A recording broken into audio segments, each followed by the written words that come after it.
Hey, what's up, and welcome back to Interpreting the Scares! That's right, we're moving right along in our October journey through nightmares with the first installment in the long-running Candyman franchise, simply called Candyman. Candyman is essentially about an urban legend that states that if you look into the mirror and you say Candyman 5 times, the Candyman will show up in the flesh, complete with a hook for a hand, and he will kill you. So a student decides to write a thesis on this phenomenon when she gets a little bit more than she bargained for when she attempts to call the urban legend into existence. So this is one of the very few horror franchises that I've never seen until now, and honestly, I knew next to nothing about it other than the fact that it's one of the main things that Todd is known for outside of what I always knew him from, the Final Destination series. But this was kind of his baby, and it's not hard to understand why. His presence in this film is jaw-droppingly good. His voice is something else. I mean, honestly, it's crazy how immediately iconic he made this character look and sound as soon as he showed up on screen, saying all these crazy prophetic lines of dialogue. I mean, I didn't even know what the heck he was talking about half the time, but I could have listened to him rattle on for hours. As for the story in the film, it's a basic urban legend thing that reminds me of the Bloody Mary story, repeat this thing a few times in front of a mirror and behold the horror. But what made this specifically stand out is kind of the origin story of Candyman himself. The hook on the bloody stump, the theme of the bees, the idea that he's stuck in this mirror dimension or something. All of that allowed me to understand why this series got sequels, because it allowed for a mythos to be created. And the possibility of an extended mythos isn't far-fetched either, as he's a character created by Clive Barker, who also created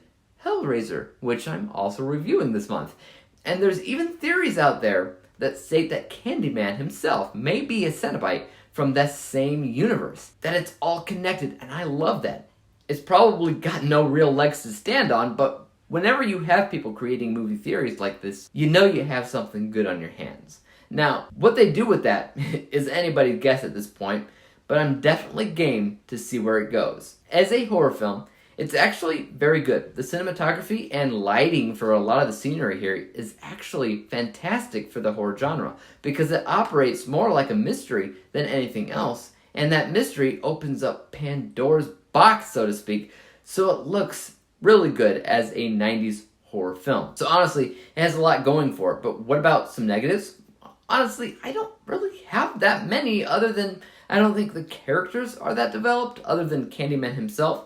He has a lot of the focus, his legend and his history, but the main girl in this, played by Virginia Madsen, I could care less about her really. I mean, she's relatively empty, but that also helps her become more of an object of obsession for the Candyman, in which, through her, he can do some really bad things, which, by the way, decent amount of violence in this movie. Nothing crazy in terms of practical effects or anything, but there's buckets of fake blood here, so that's at least fun. Let's quickly go over my final score. From a technical, unbiased perspective, Candyman did a lot of things right in terms of visuals, cinematography, music, and dialogue.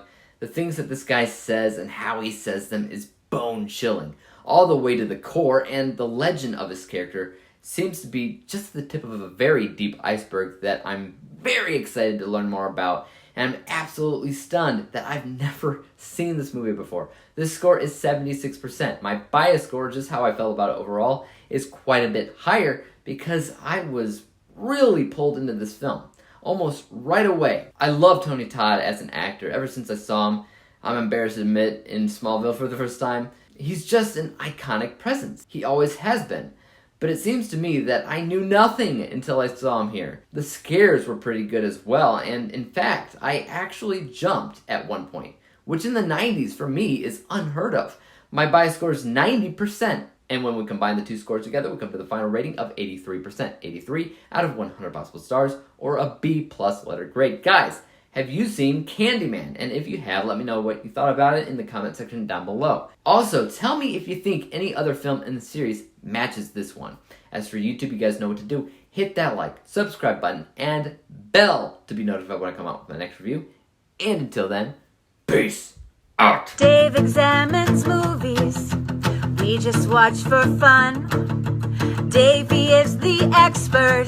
He is the #1 critic that I go to when I need a movie.